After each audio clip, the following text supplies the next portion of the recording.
Ko'pchilik aytyapti buni ayni Rojdestvoga olib taqashyapti.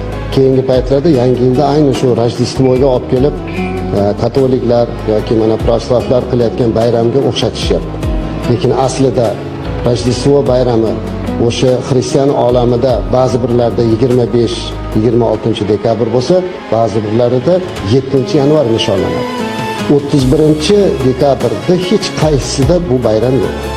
Bu butun dunyoda qabul qilingan yil sananing yangilanishligi uchun bo'layotgan dunyoviy bir bayram. Shuningdek, bizning davlatimizda ham bu kunda bayram deb nishonlanmayapti.